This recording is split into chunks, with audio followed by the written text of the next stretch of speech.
সমগ্ৰ ৰাজ্যতে আজি উখল মাখল পৰিৱেশ।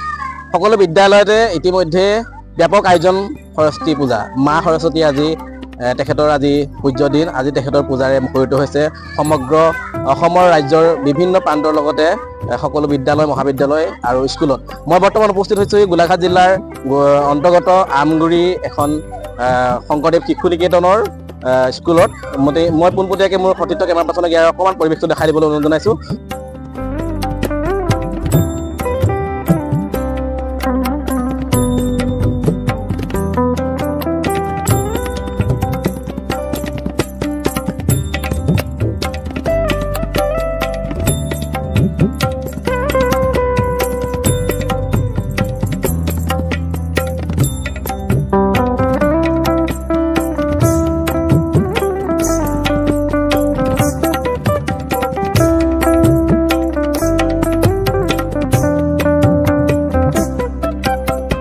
সুন্দৰভাৱে ইয়াতে পূজা আয়োজন হৈ আছে। ইতিমধ্যে পূজা বন্দনা মুখৰিত হৈছে সমগ্ৰ ব্ৰহ্মপুত্ৰ শংকৰদেৱ শিশু নিকেতনৰ বিদ্যালয়ৰ প্ৰাংগণত।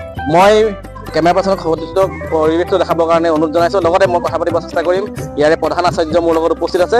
আচাৰ্য, আজি এই পবিত্ৰ ক্ষণত কি ক'ব আপুনি? হয়, মই প্ৰথমে শংকৰদেৱ শিশু নিকেতন ব্ৰহ্মপুত্ৰৰ পৰিয়ালৰ তৰফৰ পৰা সকলোকে ধন্যবাদ আৰু কৃতজ্ঞতা জনাইছোঁ, শুভেচ্ছা জনাইছোঁ। আজি বিদ্যাৰ অধিষ্ঠাত্ৰী সৰস্বতী পূজা।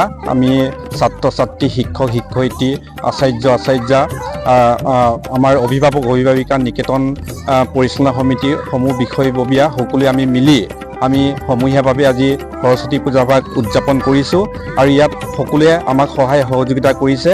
গতিকে আমি সকলোকে ধন্যবাদ আৰু কৃতজ্ঞতা জনাইছোঁ। হয়, মোৰ লগত ইয়াৰে বিদ্যালয় শংকৰদেৱ শিশু নিকেতনৰ এগৰাকী ছাত্ৰ আছে। মই ছাত্ৰসকলে পোনপটীয়াকৈ মনৰ ভাৱ জানিবলৈ অনুৰোধ জনাইছোঁ। আজি তোমাৰ অনুভৱ কেনেকুৱা বা পূজা ভাগৰ প্ৰস্তুতিৰ বিষয়ে যদি অকণমান কোৱা। নমস্কাৰ। আজি এটা সুন্দৰ সংস্কৃতিবান পৰিৱেশ আমি লাভ কৰিছোঁ। আমি বহুত দিনৰ আগৰ পৰাই সৰস্বতী পূজাৰ যথেষ্টখিনি আয়োজন কৰি আহিছোঁ আৰু আজি সেই আয়োজনখিনি সফলৰূপে ৰূপায়ণ হৈছে। সেয়েহে মই সকলোকে মোৰ ফালৰ পৰা সৰস্বতী পূজাৰ অশেষ কৃতজ্ঞতা জনাইছোঁ, যিসকলে আমাক সহায় সহযোগিতা আগবঢ়ালে। আৰু আমাৰ নিকেতনসমূহৰ বাবে সৰস্বতী পূজা তথা সৰস্বতী বন্দনা এটি সাধাৰণ কথাই হয়, কাৰণ আমাৰ যি গৌৰৱময় বন্দনা সেয়াত আমি সদায় সৰস্বতী মাৰ প্ৰাৰ্থনা কৰি আহোঁ, য'ত আমি গাওঁ যে সেই হংসবাহিনী জ্ঞানদায়িনী অম্ববী মলমতি দে। সেয়ে বহুত ভাল লাগিছে। আৰু সেয়া হয়, মোৰ লগত ইয়াৰে স্থানীয় ব্যক্তি আৰু বিদ্যালয় পৰিচালনা সমিতিৰ ব্যক্তিসকল আছে। মই তেখেতলোকৰ লগতো কথা পাতি যাম।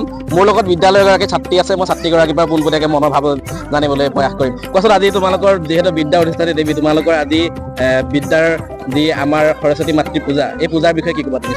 মোক কেমেৰা পাৰ্চন যদি অকণমান আগবঢ়াই আহে।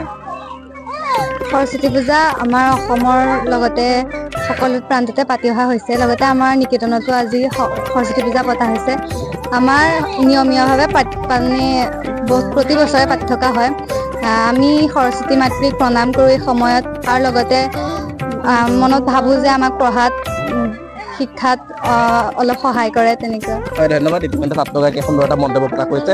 মই ইয়াৰে পৰিচালনা সমিতিৰ বিষয়ববীয়াৰ লগতে স্থানীয় ব্যক্তি আছে, মই জানিবলৈ চেষ্টা কৰিম। কওকচোন, আপোনালোকে এই পূজাখনৰ বিষয়ে আজি হয়, এই নিকেতনৰ আমি পৰিচালনা সমিতিৰ সম্পাদকৰ দায়িত্বত আমি আছোঁ। প্ৰতি বছৰে আমাৰ নিকেতনত সৰস্বতী পূজাত উদযাপন কৰি অহা হৈছে। আমাৰ এই পূজা ভাগত আমাৰ বিশেষকৈ নিকেতনৰ আচাৰ্যসকলক, প্ৰধান আচাৰ্যসকলে যিধৰণে আগবঢ়াই নিয়ে ভাল লাগে। আৰু ইয়াত অভূতপূৰ্বভাৱে অভিভাৱকসকলৰ যিটো আগ্ৰহ দেখা পাওঁ, আপ্লুত হওঁ আমি।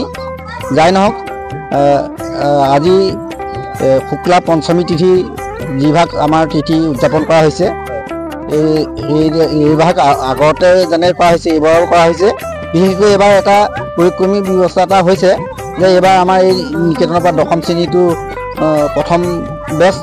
গতিকে এই বেষ্টৰ হাইস্কুল শিক্ষান্ত পৰীক্ষাত অৱতীৰ্ণ হ'ব। সেইসকল ছাত্ৰ ছাত্ৰী আজি ইয়াত দেৱীক দিয়া হৈছে। তাৰমানে অভিভাৱকসকলে প্ৰতিমা দিছে। গতিকে তেখেতসকলে আমি ধন্যবাদ জনাইছোঁ। গতিকে আগন্তুক দিনবিলাকত এই দশম শ্ৰেণীৰ ছাত্ৰ ছাত্ৰীসকলৰ শিক্ষাৰ ক্ষেত্ৰত যদি ক'ৰবাত অসুবিধা আছে গতিকে দেৱী মাৰ আশীৰ্বাদত যাতে সুস্থ সবলভাৱে তেওঁলোকে আমাৰ এই নিকেতনলৈ সুনাম কঢ়িয়াই নিব পাৰে তাকে কামনা কৰি দেৱী মাতৃৰ চৰণত আমি এপাহিত মাত্ৰ গন্ধপুষ্প দিবৰ কাৰণে আগবাঢ়িছোঁ।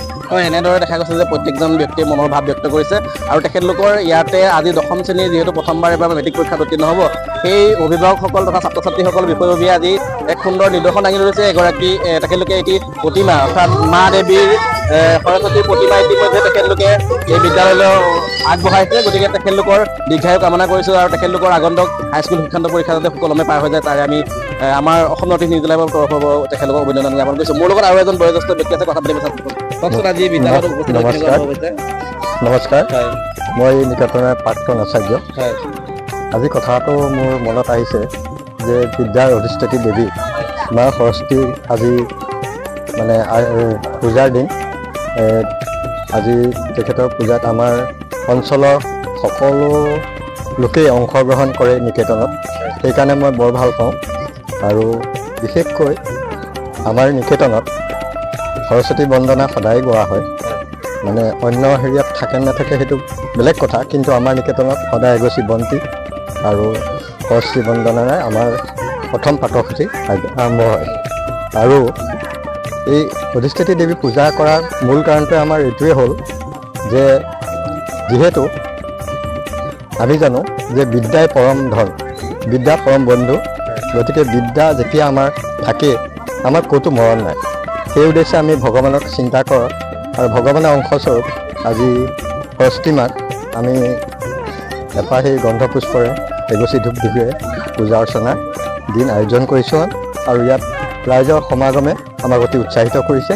ভৱিষ্যতে যাতে আৰু আমি উন্নত ধৰণে এই পূজাভাগ আয়োজন কৰিব পাৰোঁ তাৰ আশা ৰাখি মোৰ চমু বক্তব্য সামৰণি মাৰিছোঁ। ধন্যবাদ। হয়, মোৰ লগত নিকেতনৰ এগৰাকী ছাত্ৰ আছে, ছাত্ৰগৰাকীৰ মই পোনপটীয়াকৈ তেখেতৰ মনোভাৱ জানিবলৈ চেষ্টা কৰিছোঁ। আজি বিদ্যাৰ অধিষ্ঠাত্ৰী দেৱী তোমালোকৰ আজি সৰস্বতী মাতৃৰ পূজা, কি ক'বা এই মুহূৰ্তত? নমস্কাৰ। পোনপ্ৰথমে মই সকলোলৈকে আজি এই সৰস্বতী পূজাৰ শুভেচ্ছা আৰু অভিনন্দন জ্ঞাপন কৰিছোঁ।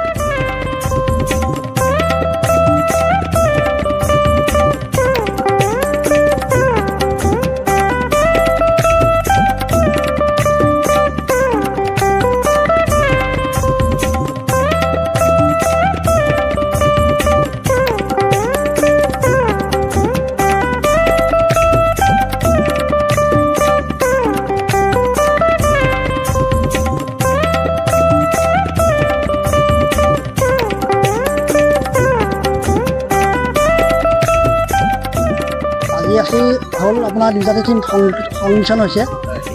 চতুৰ্দশী আছিলে, পঞ্চমী আছিলে আপোনাৰ 9টা বাজি 45 মিনিটলৈ। তাৰপৰা আপোনাৰ পঞ্চমী পাৰ হৈছে, পঞ্চমী পাৰ হওঁ হৈছে আৰু গতিকে পঞ্চমীৰ ভিতৰত আমি পূজাভাগ সামৰিব সম্পূৰ্ণ পৰা নহ'ল যদিও আমি কিছুদূৰ আগবাঢ়িলোঁ। প্ৰাণ প্ৰতিষ্ঠাটো 1 নম্বৰ, এতিয়া সেইখিনি হৈ গ'ল আমাৰ। এতিয়া আমি হোমলৈ আগবাঢ়িছোঁ। গতিকে পূজাও ভালেই হৈ গৈছে। আজি একাদিক্ৰমে আমি 2000 চনতে প্ৰতিষ্ঠা হোৱা বিদ্যালয় আৰু সেই তাৰ তেতিয়াৰ পৰা মই ইয়াত আপোনাৰ স্তুতি বন্দনা কৰি আহিছোঁ আৰু সেই দিনতে এইবাৰো আমি তেখেতৰ চৰণ চিন্তা কৰি মেলি আগবাঢ়ি আহি আমি এগছি বন্তি দুগছি ধূপ জ্বলাই এইখিনি তেখেতৰ শৰণাপন্ন হৈছোঁ। গতিকে প্ৰতি বছৰে যাতে আমাক শক্তি দিয়ক, মা সৰস্বতীয়ে শক্তি দিয়ক, যাতে বিদ্যালয়খনৰ যিখিনি কৌস্তৱ বাহক আৰু ছাত্ৰ ছাত্ৰীখিনিয়ে সৰস্বতী মাতৃৰ কণ্ঠ স্থিতি হওক আৰু তেখেতসকল অকল সৰস্বতী মাতৃৰ কণ্ঠ স্থিতি হ'লেই নহ'বতো, অকল বাকীখিনিও লাগিব। গতিকে সেই সকলোখিনি ঠিক কৰি সৰু ভগৱানৰ ওচৰত সাৰ কৰিলে শক্তি প্ৰাপ্ত কৰি কৃপা কৰি এয়ে প্ৰাৰ্থনা।